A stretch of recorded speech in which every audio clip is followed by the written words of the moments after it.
नमस्कार दोस्तों, मैं भूषण गायकवाड़ आप सभी का स्वागत करता हूं अपने इस यूट्यूब चैनल में। तो दोस्तों, आज का हमारा जो टॉपिक है वो है जेनेटिक डिसऑर्डर।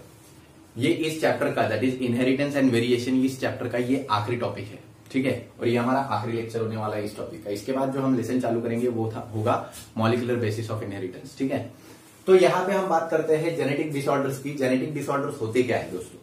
जेनेटिक डिसऑर्डर का मतलब होता है जब भी हमारे जीन्स में कोई एबनॉर्मेलिटीज होती है या क्रोमोसोमल लेवल में कोई एबनॉर्मेलिटीज होती है जिसके कारण हमारे बॉडी के नॉर्मल कैरेक्टर जो है वो शो नहीं होते और कुछ एबनॉर्मल कैरेक्टरिस्टिक शो होते हैं, कुछ डिजीज लाइक कैरेक्टर शो होते हैं जो हमारे बॉडी में जनरली शो नहीं होते।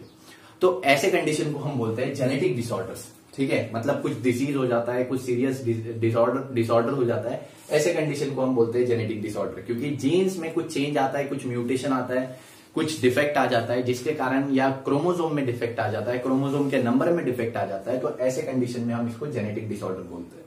अब जेनेटिक डिसऑर्डर जो है वो दो टाइप में डिवाइड किया गया है, दो टाइप में इसको कैटेगराइज किया है, दैट इज मेंडेलियन डिसऑर्डर और क्रोमोसोमल डिसऑर्डर, ठीक है। तो समझते हैं पहले मेंडेलियन डिसऑर्डर को।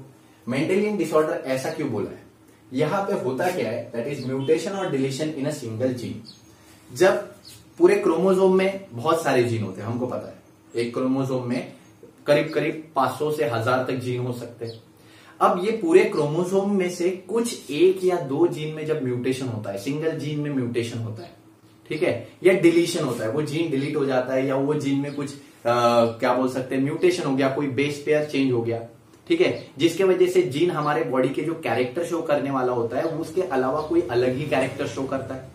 क्योंकि जीन्स से ही हमारी बॉडी जो है वो प्रोटीन बनाती है और प्रोटीन से हमारे बॉडी में कैरेक्टर एक्सप्रेस होते हैं, ठीक है। तो क्योंकि सिंगल जीन में चेंज आ जाता है और उसके वजह से हमारी बॉडी एबनॉर्मल कैरेक्टरिस्टिक शो करती है, ऐसे कंडीशन को हम मेंडेलियन डिसऑर्डर बोलते हैं। अब मेंडेलियन डिसऑर्डर ही क्यों, जीन डिसऑर्डर क्यों नहीं बोला इसको? मेंडेलियन डिसऑर्डर इसलिए बोला गया है क्योंकि मेंडल ने जब स्टडी की थी उसने बोला था कैरेक्टर जो है वो ट्रांसमिट हो रहा है एक फैक्टर के जरिए, ठीक है। और फैक्टर को आज हम किस नाम से जानते हैं? जीन। तो बेसिकली मेंडल ने अपनी स्टडी एक जीन पे की थी, जीन के कंसेप्ट पे की थी, तो इसीलिए जीन के कंसेप्ट को ध्यान में रखते हुए इसको मेंडेलियन डिसऑर्डर बोला है। जब सिंगल जीन में डिफेक्ट आता है, सिंगल जीन में म्यूटेशन आता है, तो ऐसे टाइप में, ऐसे कंडीशन में जब हम देखते हैं कि डिसऑर्डर होता है कुछ, ठीक है, या एबनॉर्मल कैरेक्टरिस्टिक शो होते हैं, ऐसे कंडीशन को हम बोलते हैं मेंडेलियन डिसऑर्डर। इसमें एग्जांपल्स की अगर हम बात करते तो पहला एग्जांपल हमको पढ़ना है थैलेसीमिया। थैलेसीमिया होता क्या है दोस्तों? हमारे बॉडी में हीमोग्लोबिन नाम का एक मॉलिक्यूल होता है जो कि आरबीसी के अंदर होता है, आपको पता होगा। आरबीसी रेड ब्लड सेल, ये हमारे बॉडी में ऑक्सीजन कैरी करता है, लेकिन आरबीसी के अंदर ऑक्सीजन कैरी करने वाला जो मॉलिक्यूल होता है वो कौन सा होता है? हीमोग्लोबिन। आरबीसी ऑक्सीजन कैरी करता है लेकिन आरबीसी खुद से नहीं करता है, आरबीसी के अंदर क्या होता है? हीमोग्लोबिन। हीमोग्लोबिन ये दो शब्दों का एक कंबाइंड वर्ड है जिसमें है हीम और ग्लोबिन। हीम का मतलब होता है आयरन ग्रुप जिसके साथ ऑक्सीजन जो बाइंड होता है, और ग्लोबिन मॉलिक्यूल जो कि उसको ट्रांसपोर्ट करने में हेल्प करता है। तो ग्लोबिन ये एक प्रोटीन है और प्रोटीन दो चेन से बनता है, अल्फा चेन है, बीटा चेन, ठीक है। ग्लोबिन मॉलिक्यूल जो है हीमोग्लोबिन का वो दो चेन से बनता है, अल्फा चेन है, बीटा चेन। तो यहां पे बात करते हैं ये जो अल्फा चेन या बीटा चेन बनती है, इसको बनाने के लिए जीन रिस्पॉन्सिबल होता है। मतलब जीन के बिना ये अल्फा या बीटा चेन नहीं बन सकती। तो अल्फा चेन बनाने के लिए दो जीन्स रिस्पॉन्सिबल होते हैं, HBA1 और HBA2, और इनके जो जीन्स है वो क्रोमोसोम नंबर 16 पे होते हैं। किस पे होते हैं? क्रोमोसोम नंबर 16 पे। तो HBA1 और HBA2 ये दोनों जीन्स जो है वो क्रोमोसोम नंबर 16 पे होते हैं और ये अल्फा चेन बनाने में हेल्प करते हैं। मान लो अगर इन दोनों में से किसी एक जीन में डिफेक्ट आ गया, म्यूटेशन आ गया, या कोई एक जीन डिलीट हो गया दोनों में से, ठीक है, तो ऐसे टाइम पे अल्फा चेन प्रॉपरली सिंथेसाइज होगी क्या? नहीं। तो अल्फा चेन हम देखेंगे बहुत ही छोटी होगी और बीटा चेन जो है वो नॉर्मल होगी। तो दोनों का स्ट्रक्चर जो है वो अनस्टेबल हो जाएगा और ये ऑक्सीजन कैरी नहीं कर पाएगा या हीम ग्रुप को कैरी नहीं कर पाएगा, ठीक है। अब ऐसे में दूसरा अगर हम देखते हैं तो ऐसे थैलेसीमिया जिसमें हमने देखा कि डिफेक्ट किस में आया? अल्फा चेन में डिफेक्ट आया, तो ऐसे थैलेसीमिया को हम अल्फा थैलेसीमिया बोलते हैं। क्या बोलते हैं? अल्फा थैलेसीमिया, जहां पे अल्फा चेन में डिफेक्ट आता है। तो थैलेसीमिया भी दो टाइप का होता है, ठीक है। और दूसरा हम देखते हैं दैट इज बीटा चेन, वो बनाने के लिए भी यहाँ पे एक जीन होता है HBB, और ये होता है क्रोमोसोम नंबर 11 पे। ठीक है, ध्यान देना, ये होता है क्रोमोसोम नंबर 11 पे। और अगर इस जीन में कोई म्यूटेशन आता है तो इस कंडीशन में क्या होगा, ये हो गया हमारा अल्फा थैलेसीमिया। अब दूसरी कंडीशन हम देखते हैं, हमारा अल्फा चेन तो प्रॉपर है लेकिन बीटा चेन प्रॉपरली सिंथेसाइज हो रहा है क्या, नहीं, अगेन स्ट्रक्चर अनस्टेबल हो जाता है, जिसकी वजह से अगेन ये हीम ग्रुप के साथ बाइंड नहीं कर पाता और ऑक्सीजन कैरी करने की कैपेबिलिटी इसमें नहीं होती। तो ऐसे कंडीशन को हम बोलते हैं थैलेसीमिया, जिसमें बॉडी में अदर सिम्टम्स भी शो हो सकते हैं, जैसे बॉडी का जो कलर है वो पेल येलो हो जाना, ठीक है, बॉडी का प्रॉपर सांस लेने में दिक्कत होना, ठीक है, ऐसी कुछ कैरेक्टर्स इसमें देखने को मिलते हैं। ठीक है, रेपिटेटिवली डिजीजेस होना, डिसऑर्डर होना, ये कॉमन होता है। इसके अलावा हम बात करते हैं दूसरा सिकल सेल एनीमिया के बारे में। सिकल सेल एनीमिया जो है ये एक डिजीज है, इसके बारे में हमने ऑलरेडी डिस्कस कर चुके हैं। जैसे कि हमारे बॉडी में आरबीसी होते हैं और आरबीसी का जनरल शेप सर्क्यूलर होता है, ठीक है, बाइकॉन्केव होता है, ठीक है, और आरबीसी जो है वो अगेन ऑक्सीजन कैरी करते हैं, मतलब आरबीसी में हीमोग्लोबिन होता है जो ऑक्सीजन कैरी करता है। अब यहां पे भी वही बात आ जाती है, अगेन हीमोग्लोबिन में ये जो ग्लोबिन मॉलिक्यूल है इसकी प्रोटीन चेन जो होती है वो कुछ अमीनो एसिड से बनती है, और ये अमीनो एसिड को स्पेसिफाई कौन करते हैं, तो जीन स्पेसिफाई करते हैं, जीन का ये कोडॉन स्पेसिफाई करता है। इसके बारे में हम अगले लेसन में, अगले चैप्टर में पढ़ने वाले हैं, ठीक है। तो ये एक 3 न्यूक्लियोटाइड का सीक्वेंस, अगर आपको याद होगा डीएनए का स्ट्रक्चर, डीएनए में न्यूक्लियोटाइड्स होते हैं, ठीक है, न्यूक्लियोटाइड्स में नाइट्रोजनस बेसेस होते हैं, एडेनिन, गुआनिन, थाइमिन, साइटोसिन। तो यहाँ पे देखो आपको साइटोसिन दिख रहा है, thymine, cytosine, cytosine, adenine, cytosine, ये दिख रहा है, ठीक है। तो 3 न्यूक्लियोटाइड का एक कोडॉन होता है, एक कोडॉन जो एक अमीनो एसिड को स्पेसिफाई करता है, एक अमीनो एसिड को डिनोट करता है, जिससे एक अमीनो एसिड प्रोटीन में ऐड होता है। तो यहाँ पे होता क्या है, डीएनए में जनरली डीएनए में एक जीन जो है उसमें सीटीसी होता है, 3 nucleotide, cytosine, thymine, cytosine. But इसके जीन में चेंज आ जाता है, म्यूटेशन आ जाता है, जिसकी वजह से अब डीएनए में जो है साइटोसिन, थाइमिन के जगह देखो क्या ऐड हो गया, adenine. Thymine is replace by adenine और साइटोसिन। एक कोडॉन चेंज होने के कारण यहाँ पे अमीनो एसिड में चेंज आ जाता है। पहले 6th पोजीशन का ये जो जीन था, ये 6th position of amino acid कौन सा डिनोट कर रहा था, ग्लूटामाइन, ठीक है। प्रोटीन चेन में जो छठा अमीनो एसिड था वो ग्लूटामाइन था, पहले सीटीसी के वजह से हो रहा था वो ऐड, ठीक है। बट अब क्योंकि इसमें म्यूटेशन आ गया, सीएसी हो गया, तो छठा अमीनो एसिड अब कौन सा ऐड हो रहा है, वैलिन, मतलब glutamine amino acid 6th position का रिप्लेस हो गया वैलिन के साथ। अब इसी वजह से जो पहले नॉर्मल आरबीसी का शेप था वो कैसे किसमें कन्वर्ट हो गया, सिकल शेप। सिकल शेप यानी ये कॉमा शेप हो गया, आधे चांद जैसा हो गया। अब क्योंकि हीमोग्लोबिन मॉलिक्यूल का स्ट्रक्चर ही चेंज हो गया, जिसके वजह से आरबीसी का भी शेप चेंज हो जाता है। आरबीसी का शेप चेंज होने के कारण आरबीसी की ऑक्सीजन कैरिंग कैपेसिटी रिड्यूस हो जाती है, जिसके कारण आरबीसी ऑक्सीजन कम कैरी करता है और बॉडी को स्ट्रगल करना होता है, ठीक है। इसके अलावा और भी डिजीजेस है और भी डिसऑर्डर है, जैसे कि फिनिलकीटोन्यूरिया, हमने पढ़ा लास्ट टाइम कि फिनिलएलानाइन अमीनो एसिड एक्यूमुलेट होता है ब्लड में और ब्रेन में, जिसकी वजह से मेंटल रिटार्डेशन जैसी कंडीशन फॉर्म होती है। एक्सेसिव फिनिलएलानाइन जो है वो एक्सक्रीट होता है बॉडी के बाहर। तो phenylketonuria is also example of Mendelian disorder, मतलब सिंगल जीन का डिफेक्ट है। इसके अलावा कलर ब्लाइंडनेस, नाइट ब्लाइंडनेस, ये भी एक जो एग्जांपल हमने पढ़े हैं सेक्स लिंक्ड इनहेरिटेंस में, वो भी हम देखते हैं मेंडेलियन यानी सिंगल जीन के डिसऑर्डर। वहीं पे अगर हम बात करते हैं दैट इज क्रोमोसोमल डिसऑर्डर। अब यहाँ पे बात करते हैं क्रोमोसोमल डिसऑर्डर, यहाँ पे हम क्या बोलते हैं, एडिशन और डिलीशन, एडिशन और deletion in normal chromosomal number. तो नॉर्मल क्रोमोसोम नंबर में या तो एक क्रोमोसोम ऐड होगा ज्यादा या तो एक क्रोमोसोम डिलीट होगा। तो ऐसे कंडीशन को हम बोलते हैं क्रोमोसोमल डिसऑर्डर। और structural abnormalities of chromosome, chromosome की स्ट्रक्चरल एबनॉर्मेलिटीज, उनका स्ट्रक्चर प्रॉपर नहीं होगा, ठीक है। तो ऐसे कंडीशन को हम बोलते हैं क्रोमोसोमल डिसऑर्डर। या तो जनरल क्रोमोसोम नंबर जो है उससे एक हाथ क्रोमोसोम ज्यादा होना या एक हाथ क्रोमोसोम कम होना, या फिर उनका जो स्ट्रक्चर है वो प्रॉपरली नहीं होना, ये लीड करता है क्रोमोसोमल डिसऑर्डर को। इसमें 3 टाइप हमको पढ़ने हैं, Down syndrome, Turner syndrome, Klinefelter syndrome. Down syndrome में जनरली हमारे बॉडी में कितने क्रोमोसोम होते हैं, 46, 23 पेयर यानी 46। बट डाउन सिंड्रोम में 47 क्रोमोसोम दिखते हैं, जिसमें जो एक एक्स्ट्रा क्रोमोसोम होता है वो ऑटोसोम्स में होता है, सेक्स क्रोमोसोम में नहीं, ऑटोसोम, ठीक है। वहीं पे हम बात करते हैं टर्नर सिंड्रोम। टर्नर सिंड्रोम में जनरली हमारे बॉडी में 46 होने चाहिए, बट इसमें कितने होते हैं 45। मतलब एक जो क्रोमोसोम कम है वो 44 ऑटोसोम्स तो बराबर है यहाँ पे, मतलब किसमें कम है, सेक्स क्रोमोसोम में कम है, ठीक है। इसके अलावा क्लीन फिल्टर सिंड्रोम जो है जनरली हमारे बॉडी में 46 होने चाहिए, यहाँ पे 47 है, ठीक है। ऑटोसोम उतने ही है बराबर 44, बट जो एक्स्ट्रा क्रोमोसोम है वो कौन सा है, सेक्स क्रोमोसोम। तो ऐसे 3 कंडीशंस हमको यहाँ पे पढ़ने हैं, वो अभी हम देख रहे हैं। तो दोस्तों आइए देखते हैं क्रोमोसोमल डिसऑर्डर्स के बारे में। अब क्रोमोसोमल डिसऑर्डर क्या होता है, जैसे कि हमने बोला जब भी किसी एक क्रोमोसोम में एडिशन होता है, नॉर्मल क्रोमोसोम नंबर जो है हमारा, उसमें अगर एक क्रोमोसोम का एडिशन होगा या फिर एक क्रोमोसोम का डिलीशन होगा, मतलब या तो एक क्रोमोसोम ज्यादा होगा नॉर्मल क्रोमोसोम नंबर से, या तो एक क्रोमोसोम कम होगा, ऐसे कंडीशन को हम बोलते हैं क्रोमोसोमल डिसऑर्डर या उनकी स्ट्रक्चरल एबनॉर्मेलिटीज। क्रोमोसोम का स्ट्रक्चर एबनॉर्मल होगा, देन ऑल्सो हम इसको बोलेंगे क्रोमोसोमल डिसऑर्डर। तो इसमें हमको 3 टाइप के डिजीजेस पढ़ने हैं, डिसऑर्डर पढ़ने हैं, that is down syndrome, Turner syndrome and clean filter syndrome. तो बात करते हैं सबसे पहले डाउन सिंड्रोम। ये एक ऑटोसोमल डिसऑर्डर है। ऑटोसोमल मतलब ये ऑटोसोम्स के क्रोमोसोम में होता है, सेक्स क्रोमोसोम से इसका कोई भी रिलेशन नहीं है। तो देखिए ऑटोसोमल डिसऑर्डर है ये, और ये दुनिया के सामने रखा गया by scientist John Langdon down, क्योंकि डाउन ने इसको डिस्कवर किया इस सिंड्रोम को, इसी वजह से इसको डाउन सिंड्रोम भी बोला जाता है।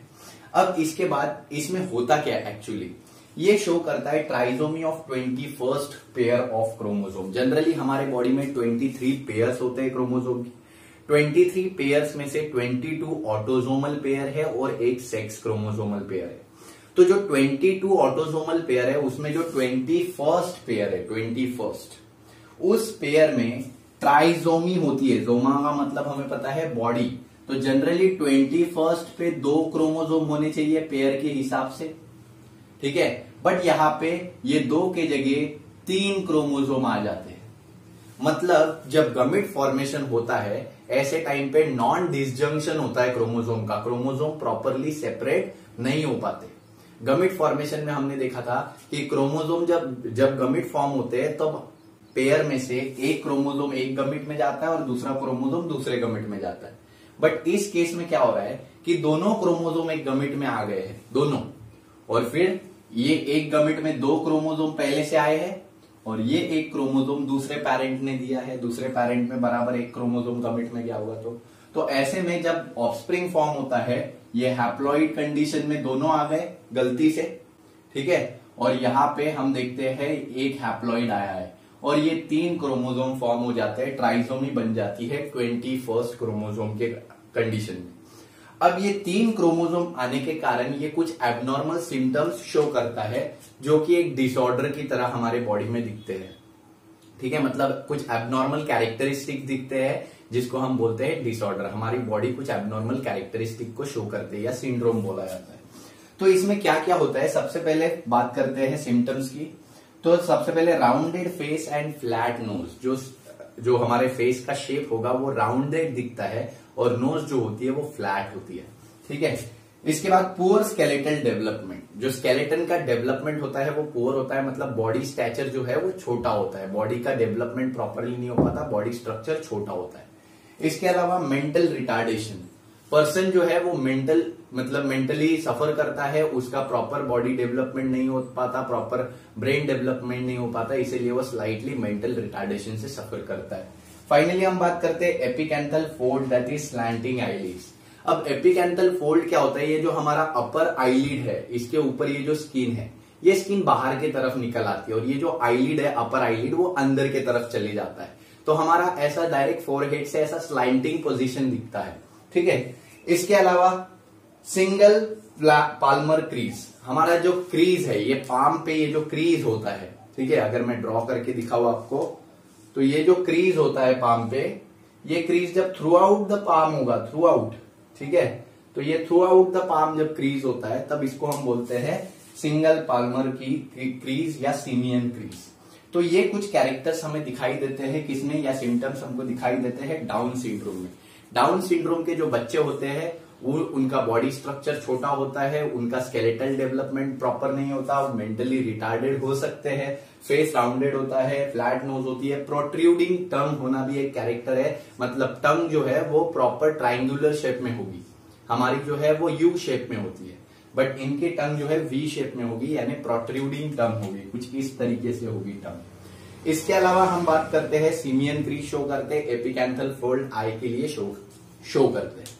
इसके बाद आते हैं टर्नर सिंड्रोम में, जैसे कि यहाँ पे हमने देखा डाउन सिंड्रोम, ध्यान देखना ये जो कंडीशन है इसको आपको अच्छे से याद रखना है।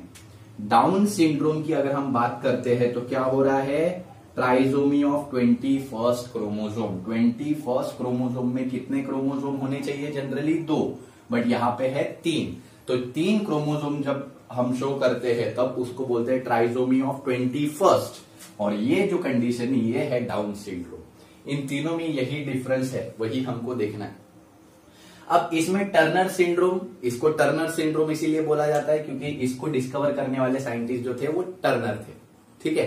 अब इसके बाद हम देखते हैं इसमें होता क्या है, ये है मोनोजोमी ऑफ सेक्स क्रोमोसोम। अब ध्यान दो, मोनो का मतलब सिंगल, सोमा का मतलब बॉडी, तो कितने क्रोमोसोम होंगे यहाँ पे, 1, ठीक है। और कौन से इसमें, सेक्स क्रोमोसोम है, मतलब ये ऑटोसोमल डिसऑर्डर नहीं है, सेक्स क्रोमोसोमल डिसऑर्डर है।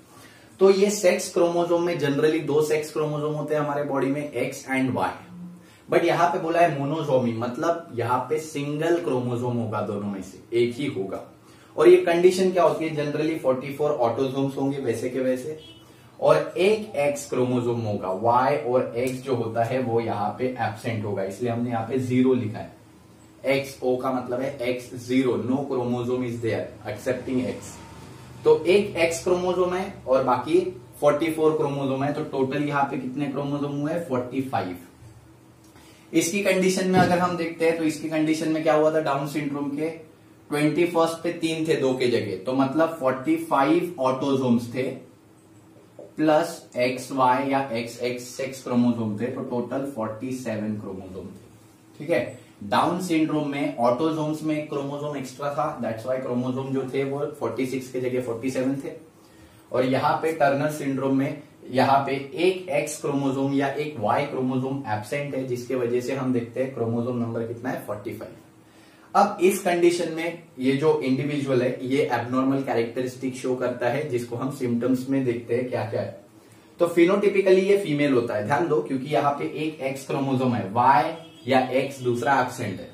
वाई न होने के कारण ये मेल तो डेफिनेटली नहीं होगा, क्योंकि वाई होता तो मेल होता, और दूसरा एक्स नहीं है, 2 एक्स होने चाहिए फीमेल के लिए, तो दूसरा एक्स न होने के कारण ये कंप्लीटली फीमेल भी नहीं होता, मतलब ये पूरी तरीके से फीमेल नहीं हो सकता, ठीक है। मतलब अगर फिनोटाइप से देखे, अगर बाहर से देखे बॉडी टाइप, तो बॉडी में फीमेनाइन बॉडी दिखती है, बॉडी थोड़ी सी फीमेल लाइक शो होती है, क्योंकि इसमें वाई क्रोमोसोम कहीं पे भी नहीं है, एक्स है, तो एक्स की वजह से फीमेल बॉडी कैरेक्टर शो होते हैं थोड़े से। Next, poor development, again body का स्ट्रक्चर जो है वो पुअरली डेवलप होता है, हाइट प्रॉपरली ग्रो नहीं होती, शॉर्ट हाइट होती है।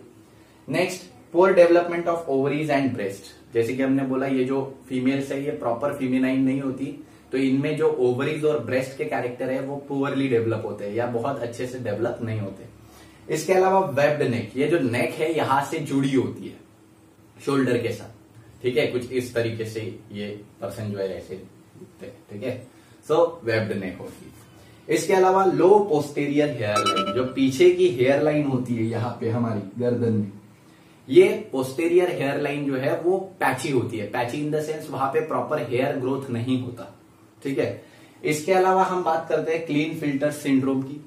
क्लीन फिल्टर सिंड्रोम को ढूंढने वाले, डिस्कवर करने वाले साइंटिस्ट जो थे वो क्लीन फिल्टर थे, दैट्स वाई इनको बोला जाता है क्लीन फिल्टर सिंड्रोम। ये भी एक क्रोमोसोमल एबनॉर्मेलिटी है, और यहाँ पे कंडीशन देखो क्या दिया है, ट्राइजोमी ऑफ सेक्स क्रोमोसोम। देखो ध्यान दो, पहले हमने पढ़ा trisomy of 21st chromosome, 21st यानी ऑटोसोम।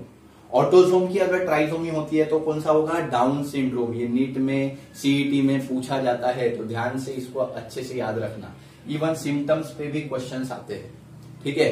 तो याद रखो कि जब भी ट्राइजोमी 21st क्रोमोसोम या ऑटोसोम की ट्राइजोमी होगी तो सिंड्रोम कौन सा होगा, डाउन्स। वहीं पे ट्राइजोमी जो है वो सेक्स क्रोमोसोम की होगी तो सिंड्रोम कौन सा होगा, क्लीन फिल्टर। लेकिन मोनोजोमी अगर होगी सेक्स क्रोमोसोम की तो सिंड्रोम कौन सा होगा? टर्नर। तो बहुत सिंपल सी बात है, बहुत सिंपल सा फंडा है याद रखने का कि ट्राइजोमी 21st की है, ऑटोजोम की है तो डाउन्स, ठीक है। ट्राइजोमी अगर सेक्स क्रोमोजोम की है तो क्लीन फिल्टर, और मोनोजोमी यानी सिंगल क्रोमोजोम है या सेक्स क्रोमोजोम में तो टर्नर सिंड्रोम, ठीक है। तो यहाँ पे अब ट्राइजोमी ऑफ सेक्स क्रोमोजोम है तो अगेन यहाँ पे देखो 44 ऑटोजोम वैसे के वैसे होंगे। ट्राइजोमी किसकी बोला है? सेक्स क्रोमोजोम की। तो सेक्स क्रोमोजोम में 2 क्रोमोजोम होने चाहिए जनरली, यहाँ पे कितने हैं? 3 एक्स और वाई, मतलब एक्स फीमेल भी है और XY मेल भी है। तो ये जो पर्सन होंगे वो मेल और फीमेल दोनों के ही कैरेक्टर अपीयर करेंगे और टोटल क्रोमोजोम नंबर कितना हो जाता है? 47। तो ऐसे पर्सन जो है वो मेल और फीमेल दोनों के ही कैरेक्टर अपीयर करते हैं, शो करते हैं। ऐसे लोगों को हम किन्नर बोलते हैं। जो हमारे समाज में थर्ड जेंडर जो पीपल्स होते हैं जिनको हम किन्नर बोलते हैं, ठीक है, वो ये क्रोमोसोमल डिसऑर्डर से सफर कर रहे हैं। हालांकि इनमें उनकी गलती नहीं है ना उनकी फैमिली की गलती है। बस जब गमिट फॉर्म हो रहे थे पेरेंट्स के अंदर, तो पेरेंट्स के अंदर एक्स एक गमिट सेपरेट होना चाहिए था, वाई एक गमिट सेपरेट होना चाहिए था, या फीमेल अगर है मदर है तो एक्स अलग सेपरेट होना चाहिए था, वाई एक्स अलग सेपरेट होना चाहिए था। बट होता क्या है कि फीमेल जब डेवलपमेंट करती है तो एक्स दोनों एक ही गमिट में आ जाते हैं, एक ही गमिट में एक्स आ गया और फादर ने वाई दे दिया। तो ये गमिट जब फादर के गमिट के साथ मिलेगा तो एक्स मदर से लेके आया है और वाई फादर ने दिया है, तो एक्स वाई जो है वो फॉर्म हो जाता है कंडीशन, और ऐसे कंडीशन को हम क्या बोलते हैं? That is clean filter syndrome. वो जो है वो किन्नर पैदा होते हैं बेचारे, ठीक है। तो ऐसे में ये जो मेल्स या ये जो हम देखते हैं ये इसमें फीमेनाइन कैरेक्टर भी इक्वल होते हैं और मेल कैरेक्टर भी इक्वल होते हैं, क्योंकि दोनों ही क्रोमोसोम है यहाँ पे, फीमेल के भी है और मेल के भी है। तो इनको हम बोलते हैं फीमेनाइन मेल्स। फीमेनाइन मेल्स मतलब इनमें फीमेल्स के भी कैरेक्टर डेवलप होते हैं, that is enlargement of breast etcetera, ठीक है। इसके बाद अंडर डेवलप टेस्टिस डेवलप होते हैं but it is not fully developed, ठीक है। तो स्पर्मेटोजेनेसिस इनमें नहीं होता, स्पर्म फॉर्मेशन नहीं होता, हेंस दे आर स्टराइल। वो स्टराइल होते हैं, वो आगे अपनी जनरेशन को फॉर्म नहीं कर सकते। मतलब तो आप देखते होंगे कि इनके अंदर रिप्रोडक्शन की कैपेबिलिटी नहीं होती, तो ये अगले जनरेशन में अगला जनरेशन अपना खुद से फॉर्म नहीं कर सकते। इसके बाद हार्श वॉइस, इनकी वॉइस जो है वो मेल लाइक होती है, हार्श वॉइस होती है। वॉइस का जो पिच होता है वो लो होता है, हमारे वॉइस का पिच लो है इसीलिए हमारी आवाज दमदार आती है। लेडीज की जो वॉइस होती है या फीमेल्स की जो वॉइस होती है उनकी पिच जो है वो हाई होती है, जिसके वजह से उनकी वॉइस जो है वो बहुत मधुर और अच्छी साउंड करती है, ठीक है। तो ये कुछ कैरेक्टर्स थे, दैट इज सिम्टम्स थे डाउन सिंड्रोम के, टर्नर सिंड्रोम के, क्लीन फिल्टर सिंड्रोम के। आपको जो याद रखना है वो है ट्राइजोमी ऑफ 21st क्रोमोसोम या autosome is called as Down syndrome, trisomy of monosomy of sex chromosome is called as Turner syndrome, trisomy of sex chromosome is called as Klinefelter syndrome. और उनके symptoms याद रखने, web नेक किस में था? Turners में, ठीक है। इसके अलावा सीमियन क्रीज किस में था? एपिकैंथल फोल्ड किस में था? डाउन्स में, ठीक है। इसके अलावा फीमेनाइन मेल हार्श वॉइस किस में था? क्लीन फिल्टर्स में, ठीक है। तो ये कुछ कैरेक्टर है जो आपको याद रखने हैं और इसी पे क्वेश्चन ज्यादा बनते हैं। तब तक के लिए अगर आपको हमारे पढ़ाए हुए लेक्चर्स पसंद आते हैं तो प्लीज लाइक कीजिए, ठीक है, दोस्तों के साथ शेयर कीजिए और सब्सक्राइब भी कर दीजिए भाई। बस यही था आज के लिए, इतना ही, धन्यवाद।